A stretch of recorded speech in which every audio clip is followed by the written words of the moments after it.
Hello, this is Lisa Russick and Misty Lore with the podcast We Are All Psychic. And today we have a great guest, and I'm so excited. He's very funny. And his name is John. John, would you like to say hello? Hello, everybody. Thank you, Lisa. Thank you, Misty. I appreciate the invitation and super happy to be here. We're super happy you're here. We have a question for you first, though. Do you think we're all psychic?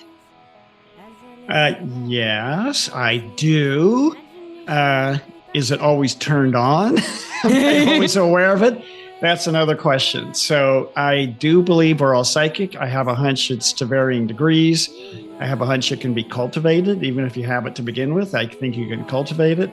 But I think a lot of us most of the time have it turned off or it's drowned out by other noise.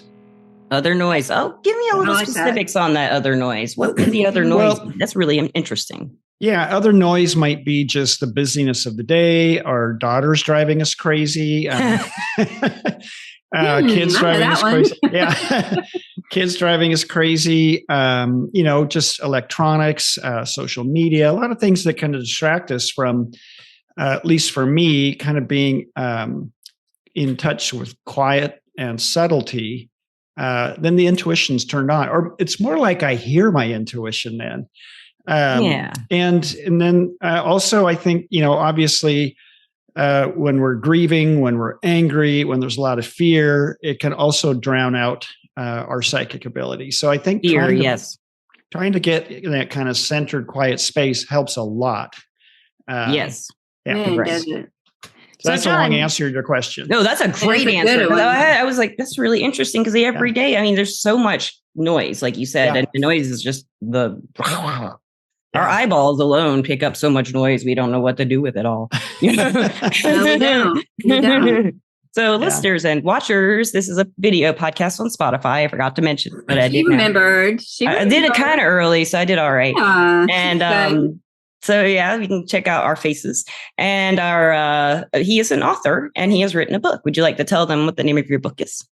Yeah, the book is entitled The Synchronicity of Love: Stories That Heal, Transform, and Awaken. It's 119 short stories, true stories, and mostly true stories, the last 20 years of my life. And I titled it that because I found the more I started to explore the path of what I would just call the heart center and unconditional love, the more this unexpected coincidences started to happen, miracles started to happen, synchronicity started to happen. And you guys going to love this. Yeah, and they may have happened before, but I was never aware of them. And they started to happen more and more and more. And I'll tell you a really short story how it began. I'd been staunchly anti-spiritual and staunchly anti-religious for like 30 years. And everything in my life that could possibly go wrong all went wrong at the same time. So I finally broke down, signed up for my first ever spiritual retreat. Wow. I was really nervous flying there because I didn't want him to be some crazy guru guy. And as the plane is landing, the woman next to me is reading the guy's book. You liked her, didn't you? She was all right. Well, and 180 people on the plane, I know I counted. And, it was a huge flight. And the only two people going to this spiritual retreat were me and the woman next to me. And wow. Interesting. It was awesome because I looked at her and said, "Are you going to that retreat?" "Oh, yeah, I am." "Are you?" "I'm really nervous." I'm like, "I am too." "Well, you look normal." "Well, you look normal too." "Okay, I guess I'm not nervous anymore." I love it. Oh, that's so wonderful. So again, it's like, what are the chances that the only and I signed up at the last minute. I was lucky to even get a flight. And so what are the chances of that happening? That kind of thing started happening more and more and more. And I have really good, I ran my own company for a lot of years, spent quite a few years gambling at the racetrack. So I know about probabilities. Yes, you sound like a math person. I heard a couple things you said remind me of practical math person. Maybe not, algebra kind of stuff, but so it just would freak me out all the time in all the best ways. Yeah. And if you like to gamble, then you probably really like intuition stuff. Gamblers, people who enjoy gambling, they get a thrill off, the win or the success or the guess being right. Yeah. Especially if they're playing, say blackjack, poker machine. And then there's, I'm going to hold the king and the queen, 2 kings and the queen, and I'm going to get a king. And, they just know it. And then it happens. And it's like, But that's intuition. That is fun. That's your juju. That's your magic. Your energy. You know, it's working when you gamble. It's a really great way to work it. I think is gambling. I think so too. Be careful. You know, if you're don't gamble your life savings or anything. I wish I would have known all this back when I used to gamble. So I know. Yeah, right. I was relying on good old math and probabilities and what's the chances. But yeah, if I had intuition back then, I certainly wasn't aware of it. So that was all the way back, probably in my 20s.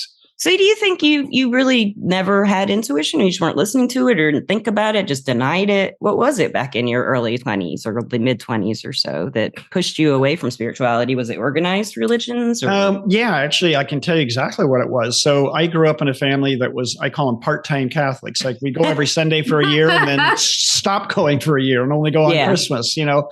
And one day we're going to church. And if you remember in the Catholic tradition, it was a sin if a woman didn't cover her head when she walked into church. And one day we're walking into long time ago. Yeah. And so this would have been probably in the early 70s. So I'm walking to church with my family because church was only a couple blocks from our house. And I said, "Hey, Mom, you didn't cover your head and it's a sin." "Oh, no, the church decided it's not a sin anymore." Vatican II. Yeah. Well, yeah. And I was flabbergasted. I mean, I'm kind of a kid. I'm naive. And I thought God wrote the Bible and that's the playbook. And it's like, wait a minute, people make the rules and they can change the rules.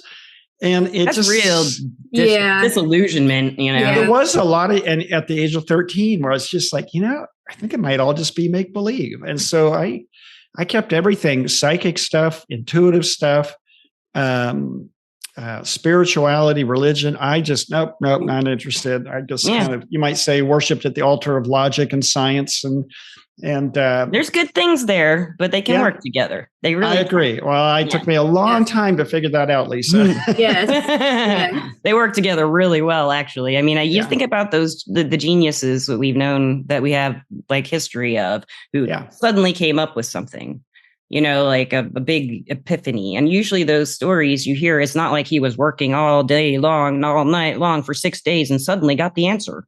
You know, it's usually this pop out moment where this genius figured out his problem, the solution. And like in the shower or something. It's just like, you know, it's usually how you hear it happening.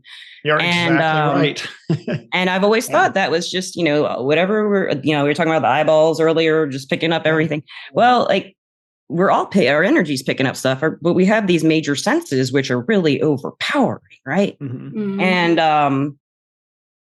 And this is transitioning into our topic, listeners. So, when like, there's so much, like you said, noise around with these bigger senses, the other senses get muted, and a lot of people's opinions can really hammer us home into a belief system. And something else about spirituality that's kind of scary for people is it takes you to the door of death. Mm-hmm. It takes you to the door of what happens when I die. Oh, crap, I'm going to die. You know? And listeners, in the end, John to talk to us about, because in his book, he explores a lot of how to get rid of the fear. And that's what we need to learn, right? How did you figure it? How did you get rid of the fear? It sounds kind of nutty, but death is one of my favorite subjects. Sounds good to me. Yeah, it does to me too. So so let's see. I'm in my early 40s. I thought, at least by comparison, I'd lived a relatively charmed life, and then everything went wrong at the same time. My wife got cancer, decided she wanted a whole new life, left. Suddenly I was a single dad with 2 kids. I'd started my own company, lost all of our money and a whole bunch more. I was in debt to the tune of $650,000. And every day it was like, oh God. And I just, and then on top of that, suddenly I had this fear of death, and I don't know where it came from. And because I didn't have a religious or spiritual background, really didn't have a belief around it, all I could identify with was, well, God, when the body dies, I die, and that's it. It's over forever. And I couldn't wrap my mind around forever. That just sounded so terrifying to me. Like, really? That's it forever? And so, fast forward a few years, I joined a year-round spiritual study group. Same guy that led the retreat that I went to initially. 3 years later, started a year-round group, 40 of us. And we met 4 times a year in Tucson, Arizona, which was cool, at a retreat center, and then had stuff we were working on at home and online. And then near the end of the year, he goes, okay, the month of November. It's great. We're doing this podcast in November. Perfect. Yeah. We're going to greet the mystery of death, was the way he put it. And he goes, if you don't have a will, I want you to make a will. If you need to make them, if you need to make amends to people, I want you to make amends. Plan on dying at the end of this month, basically. Wow. Now I want you to meditate on death, pray on death, read books on death, listen to music on death, like greet it. Don't run from it, because most people run from it or they push it, under the rug. Don't think about it. Yeah. And so I think you guys will love this, at the show. I started meditating on death and had profound visions. It was like, oh, yay, we're going to teach you all about death. Like you asked? Yes. Yeah. Careful what you wish for. Yeah. What I learned, ironic for somebody who didn't think they were psychic or intuitive or spiritual in any way, is if I ask a question and it's clear and it's sincere, the answer comes. You're sometimes right. in mere seconds. It's just there. For me, most of the time, it shows up in the form of dreams at night or sometimes visions when I'm meditating, kind of unexpectedly. So this happened when I was meditating on death and listening to music on death. And first thing, and it was a woman, she said, before you know about death, first you need to know about life. And in the vision, I'm taken to this like Spanish style home. It looks like Southern California, which ironically is where I grew up. And I walk into the home and there's a skylight with this beautiful blue light, flooding the whole entryway. And I see a crazy scene. I see two adult men. They're like Siamese twins. And they're connected from the waist down. One of them is Hercules, and he's like brawny and sweaty and muscular, and he's struggling and he's fighting. But the other one is Jesus, and he's standing perfectly upright, like a pole almost, like strong and resolute. And Hercules you could see he's struggling to get away. And then he turns around and looks at Jesus, and it's like he recognizes his divinity, I'm going to call it. And they hug as brothers. And so the first thing I learned from that was, there's this human aspect, this human body, the ego, my personality, but there's also a divine aspect that I think most people would just call the soul. Yeah. And okay, so next day, meditate on death again. It's like, okay, well, you've learned about life. Now we're going to teach you about death. And it took me through what looked like the death process. And it was, again, just hyper clear visuals. It's October. It's nighttime. Did you have feelings with the visuals? Did you have emotions with it or anything like that? I'm just curious. I'm sorry to interrupt. I'm just really curious. That's a good question. To be honest, I don't really remember a lot of feelings. In certain dreams and visions, definitely a lot of feeling and emotion. But these, it was just like lessons. Like lessons, exactly.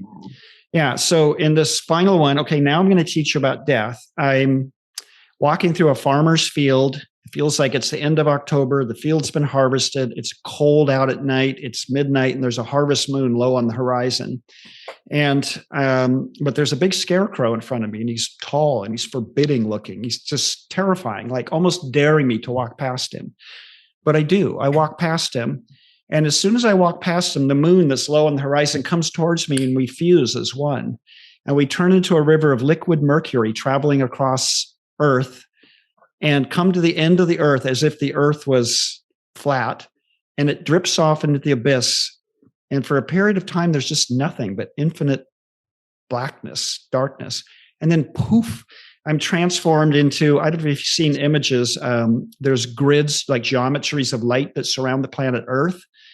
I'm part of that geometry. And how it appears to me is millions of human skydivers all linked together, holding each other, by their wrists and their ankles in this beautiful geometric grid surrounding Earth. And I'm both individual, there's still John, but I'm connected to this giant collective too. And weirdly, I can feel people on Earth praying and asking questions. And so I'm part of this grid that's answering people's questions. Oh, are we all part of that grid? I think we are. I think when we physically die, we return to that.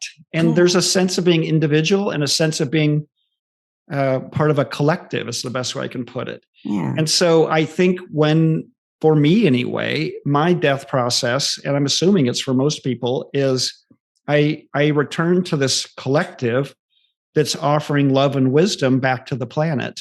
And that I might, if I choose to later, leave that and reincarnate in a body again. And so it was so profound and so beautiful and so unexpected. I didn't know what was going to happen. It stuck with me ever since. And it sounds so cliche to embrace your fears and face your fears, but I tell people that all the time. It's not cliche. It's hard. Yeah, it is hard. It's very hard. But the first step is just turning around and facing it. Yeah. Right. Right. Yeah. And looking it in the eye and saying to yourself, I'm scared of death, or I'm scared that so-and-so will abandon me, or I'm scared that my life will be pointless. And sometimes the things we have to admit we're scared of, I think, to face the fears are things that we don't like about ourselves, maybe, and accept that. Oh, yeah. Looking in the mirror. Yeah. I'm really impulsive, especially with money and spending, just as an example, really? a weak example. But, listeners, we had an interruption where I forgot what I was talking about, but I remember now.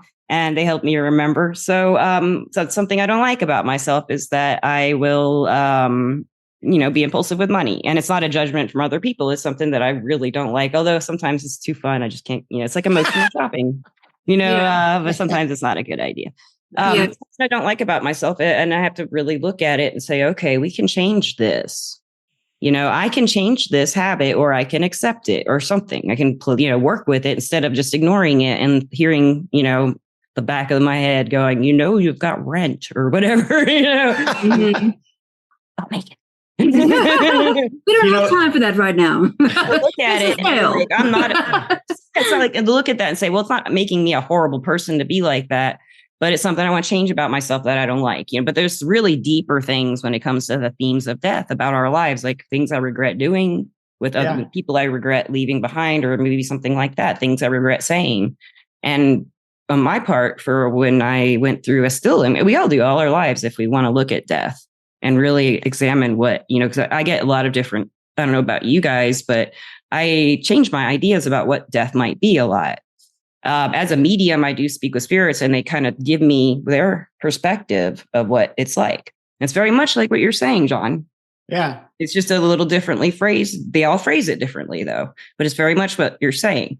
And, like getting to the point where I can look at the stuff I don't like and I'm afraid of, and like you said, turn around and face it. How do you get to that point? How do you get yourself to do that? Like, well, can I pick on you, Lisa? Pick on me, man. Okay, pick on me. Yeah. So I think the very best way first is to say what's right about being impulsive, because if you look at it, there's some really good things about being impulsive too. True. The opposite of that would be sitting there doing nothing and just overthinking everything. Oh yeah, so, that's just hard too. Impulsive people can be really fun. They, excuse my French, they get shit done too. Yeah, I do get stuff done. I do. Yeah. I get shit and done. so, I think sometimes you go out in a wild spending spree. It's shit. Now I can't pay the bills. But there's something to learn about that too. And it's kind of like, living life on the edge. Yourself is what you're saying. Yeah. That's what I would come back to. It's like every quality that you and I and everybody has, there's a time and a place for it. And, I like to say, I'll pick on politics for an example. I mean, this is just kind of how I see things. If people, this is just my opinion, people love control and order and safety unless it's too much. Then they want chaos and fun, anarchy. And anarchy until it's gone too medium. Until it's gone too far. And I think you see that politically, like when things get scary, you want powerful leaders that help you feel safe. And then after a while, you feel like you're tied down and you can't move, and you want to shake things up a bit. And so I think for you, I would say start with, I love that I'm impulsive. Okay, but I have to learn. There's some times that maybe I shouldn't moderation, balance. Yeah, accept it. And, maybe it's not so bad. Look at it differently. Be compassionate. Love that. That's perfect. That's a great way, I think, to look at yourself in the mirror. It's like, okay, because I guarantee you there are people out there that probably love your impulsivity and are probably even attracted to it. So, well, it's really about what I think of myself, I guess, is one way to put it, because I can get deeper, like something I really don't like to look at about myself. Let's see, is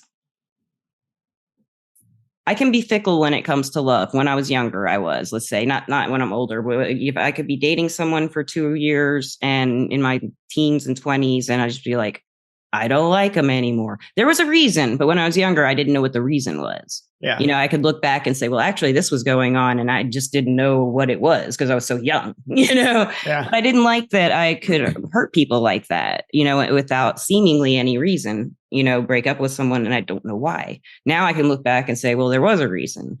But I consider it something kind of fickle about myself when I was younger, and I felt really guilty for hurting these people that I'd spent time with and, really got close with, and then didn't feel it. But in the way, the way I rationalized it when I got older is that I wasn't right for that person if I was feeling that way. So that's my first reaction. Yeah. That wasn't the right one for you. And you learned through it too. Yeah. Yes. And you carry it with you and you learn and you move on. Yeah, but it took a long time to actually look at it and see it that way. Like you said, I faced it and I tried to find something good about it. And that's what I found, is it probably was better for them. Yeah. That's what I wanted, what was best for the person that I did care about, but just didn't want to, marry or be with dating anymore, for example. Yeah, I'm 63. I'm still learning about relationships. So. Oh, me too. Yeah. I just got through my second divorce. Yeah. So, and I'm 47. Well, 1,000 lifetimes. But, I think the thing to remember too is I think we're all, to a degree, conditioned to think that relationships should look a certain way. Mm-hmm. And they're not. Everybody is unique. And some people are meant to meet their sweetheart in high school, marry them when they're 18 and stay with them for the next 60 years until they die. Yeah. Other people are meant to move in and out of relationships. And I think it's really helpful to just what's right for me? What's true for me? Right. And that might be having many relationships, or maybe one long one, and then its time is done. And I've spent too much time with other people that have people like yourself that have done readings, and I there's just so many that all kind of say the same thing. Like, you came in for this relationship to do something, and it's done now. So it's okay if the relationship goes away. Yeah. And so that has been true in my life as well, this sort of moving in, and it's like something is accomplished. Now, it might take a decade, it might take 6 months, and then it's just time to move on. And I don't think we're taught that in school. We're not taught that in our church. Don't hurt people, and people don't change is what we're taught, but people change constantly, I think. Yeah. The whole point of here is to teach us how to change the perspective of being afraid of death. I've got a question about that. Okay. Yeah. So we're talking about this. So how do you get over a relationship by finding the divine love? How do you go from that to the divine love? There's a question for you. Oh, that's an easy one, Misty. Well, tell me all about it. I need to know. So I don't freaking know, Misty, but I'll do the best I can. Okay. I think it begins with asking. A lot of people forget that they can just ask. And so really sincerely, because I think they are different. I think human love, relationship love, marriage love, raising families love, love for your children, those are all one thing. Divine love feels like unconditional love, and it can be fleeting, but it feels like compassion. It feels like I love this person. I'm not going to judge this person. And so I think it begins with asking, I want to experience divine love. I want to experience unconditional love. And I think if you start with that sincere request, things will start to change in your life. You're right. It led to things. Yeah. And I don't know what that would look like. It'd be different for everybody. I agree. For me, I didn't know I was seeking that. And yet the more I started to seek it, the more these amazing synchronicities started to happen. And for me, what it looked like, if you're looking for a practice, it was heart-centered meditation. And it's a really simple thing to do. It's just sitting with both your hands like this. I don't know if I stand up enough, like this over your chest. And it's the way the teacher explained it to me. Don't just touch your chest. Pretend that you are the beloved touching the beloved. And just ask, like, it's meditation, but ask, like, I want to experience that feeling of unconditional love. I want to experience that grace of unconditional love. Go there every day, even if it's for 1 minute a day. Just try and tune in there, because the heart has a unique function. The heart chakra is that it unifies, it unites things. It unites the masculine and the feminine. One not better than the other. It unites them both. It unites the upper chakras that some. It's right in middle. It's right in the middle. Exactly. Yeah. And so the way I understand it, it loves the bliss of meditation, and it loves paying the bills and taking care of the damn kids. And so, because that's how life is. At least that's how I experience it. So I would say start with a sincere ask. There's the practice, hands over the heart. There's probably lots of stuff online about how to do it better, but I think it's just be sincere about it, and it will do you. It's not something you have to do. It's just something you have to open to. Yeah. I like that. And I think, some people, it may not happen for right away. Don't get frustrated. It'll happen. Yep. My advice. You have just the best advice of like so many people. Woo-hoo. You have great advice. You've got an answer for everything. Can you come back like every Tuesday? You guys got the best questions. Misty, I know you've got more questions, so I'll quit revving my mouth. But okay, so I've got lots of questions. So you say to ask for that divine love, but what do you do in the meantime? Like when you're hurting like that? Yeah. How do you get out of that hurt and turn it around into something, positive and good? Do you want to give me an example? Well, like heartache, what if you're going through, a divorce? Heartache, like a big breakup or something. Right. Like and you didn't really want it or. Right. And you just feel like, it's your heart's broken. It feels hard. Yeah. Okay. My advice, for whatever it's worth, you go through it. And you experience it fully. Don't sweep it under the rug. Don't push it away. You feel it fully. Mm-hmm. At the same time, don't get stuck there for the rest of your life. Be a little detached, a little bit. Yeah. It's like feel it fully. Let it move through you. I mean, love yourself. It's so hard to do. And so I heard you talking, Lisa, earlier too. Some things don't make sense until later. Sometimes years later, you look back, it's like, thank God that relationship ended, Right. Yeah. And so I think, I don't know, patience, time, love yourself, compassion for yourself, let yourself move through all of it, the grief, the anger, the fear, but at the same time, don't get stuck there. I don't know if you guys have read any of the Edgar Cayce stuff or. Oh, yeah. Yeah. Well, there's a story in there, one of the books about, he would tune into the body, and this woman had, I forget, like, a long history. I think it was migraines or something. And he tunes into her and says, your problem is you've been angry at your ex-husband for 20 years. That's your problem. Who isn't? Why? Mm-hmm. Yeah. Kidding. That's amazing. Yeah. And so bring it right to the front. Yeah. Yeah. I don't have an easy answer for you, and it's different for everybody, and everybody has their shit that they're going to hang on to and take a while to go through. For one person, it might be a relationship. Another person might be losing their job. It could be, heartache over kids,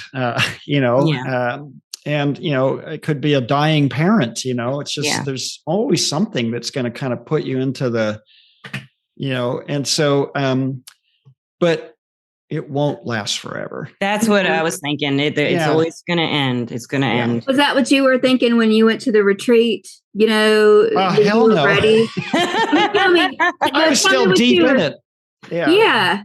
You went through it all. Obviously you had, everything happened at once. You went to the retreat. Yeah. And so then what happened after that? Well, so first of all, I have to say, so I had three things going on. I was a single parent with custody of my two kids, honestly grieving the loss of my marriage and grieving for my kids because they didn't have their mom anymore. Yeah. Yeah. And then that was number one. Two, I had a business that I totally, I want to say screwed up. But at the time I felt like I'd screwed it all up. And I was like, it's all because of me that I'm going to have to start over with nothing and move my kids to some, poor area where they don't know anybody and have to start all over again. And I had this horrible fear of death. It just, I was afraid to talk to anybody about it. So it was like behind closed doors, I was just scared. And so the reason I went to the retreat was two reasons. One, Michael Crichton, the author, wrote. I love Michael Crichton. He's like one of my favorites. Yeah, same. Yeah, well, there's a really cool book that he wrote a long time ago called Travels, and it's a nonfiction autobiography. And that was the book that kind of shook me out of maybe the spirituality stuff and psychic stuff. Because if Michael Crichton can go there, why not us? That's exactly what happened. And he had the same resistance I did to all the same things I resisted. Then he broke down because he went through his own kind of midlife crisis, and he went.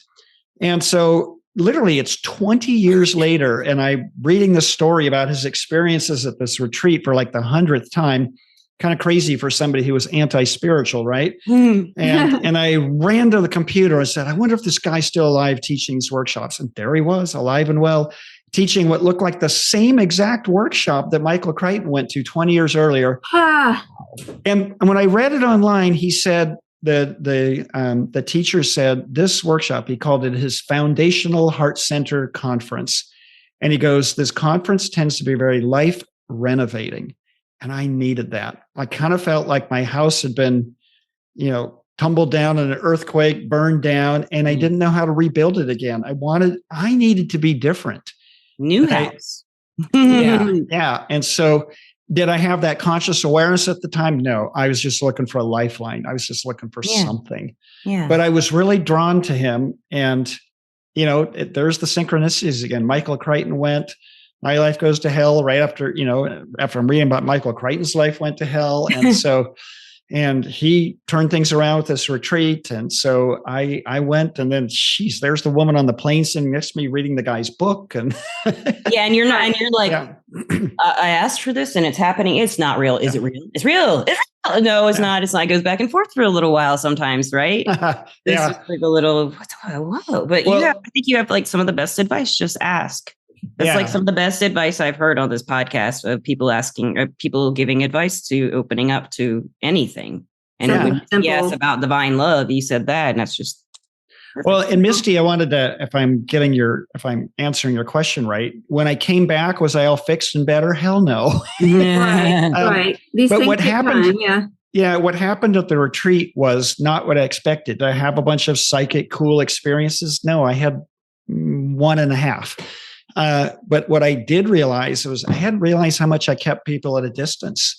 And I actually never sat in a circle where people were like really honest and really vulnerable. And it was so freeing sitting with the people like that.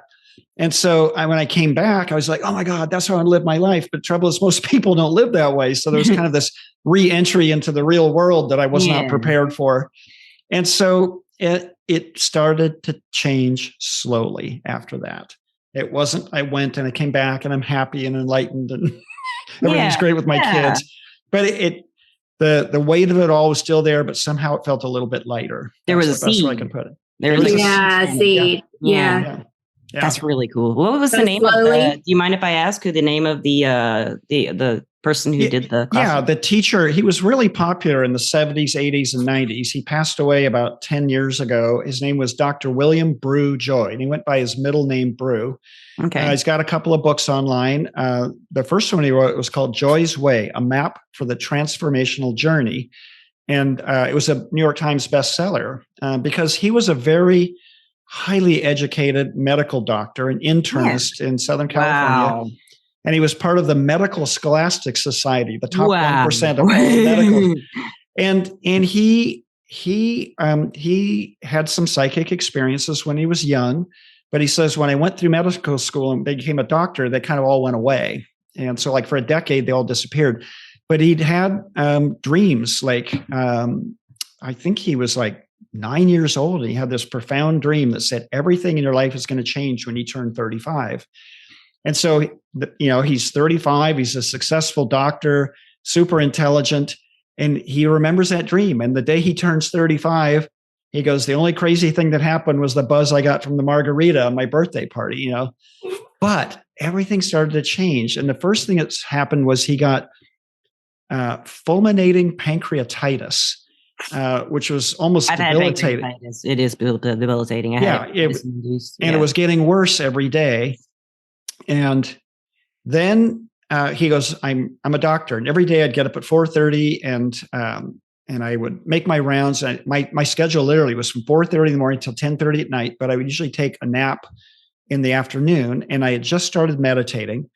And suddenly in the middle of my rounds, I had this urge to meditate. He goes and closes himself off in a supply closet. And he goes, it was like God himself was yelling at him. And it said, this voice says, your days as an Orthodox medical physician are over. Pay attention. Now you're going to travel all around the world and your journey begins in Findhorn, which is funny because I've never heard. Didn't know what it was, Yeah. But it was so compelling.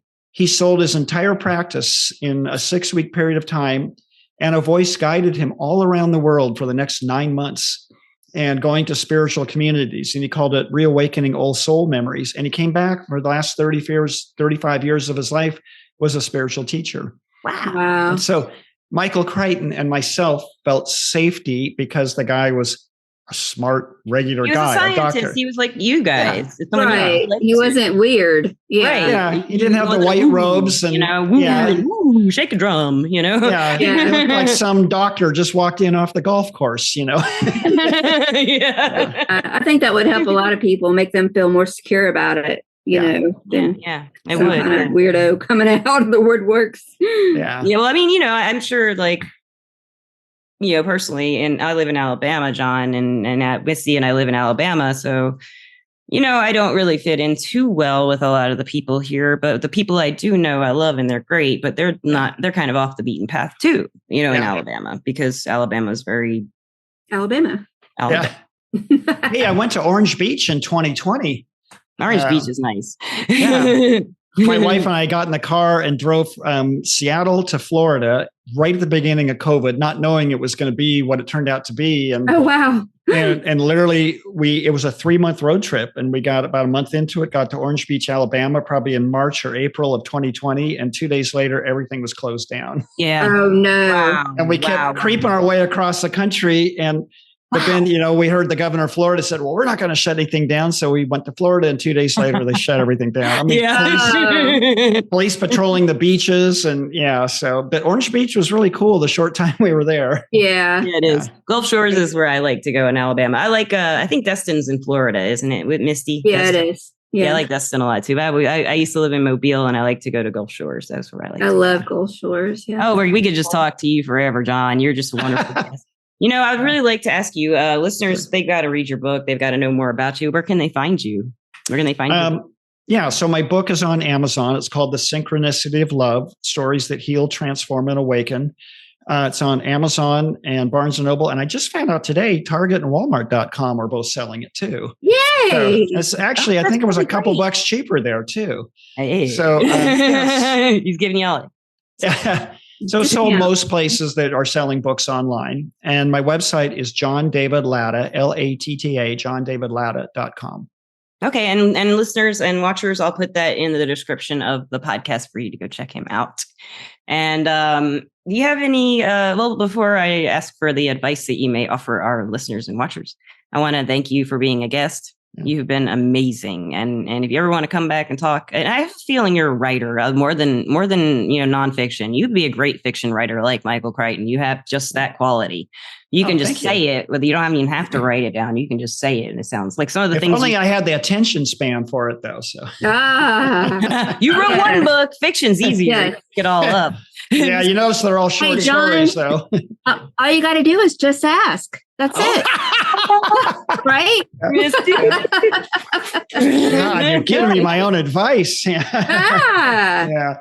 That's great. Oh my God. That's true. Okay. I'm going to ask for a fictional novel that sells like Michael Crichton's books sold. So that's right. I'll read it if it's anything like his book. I will too. Your other book too that you have written. Misty, of course, I want to thank you. And thank you, Lisa. listeners and watchers, we love you. Thank you. And also thanking our sponsor, Everclear. Everclear is an advice app where you can get advice from psychics and empaths so you can get the clarity you need to create the life you deserve. And if you want, you can visit our website, www.weareallpsychic.com. We are getting ready to start some classes. And in the next week or two, I'll have the class list up, and I'm still taking votes. If you want to go to the website and vote on what kind of classes you're interested in. We need your input. We've gotten a lot of votes, but we're looking for more. So Missy, I didn't tell you, palmistry is number one, then magic. So, and then other, but I couldn't figure out how to put a fill in the blank for my other. So we don't know what the other is. Oh, interesting. Well, thank you, listeners, for voting. And like I said, we really want to hear from you. So keep them coming. Yeah. And again, John, thank you. And y'all check his book out. Thank you so much for listening. And I hope you're having a great night, day, morning, evening, afternoon, 2 a.m. moment, whatever it may be happening. And peace out. Bye. Bye.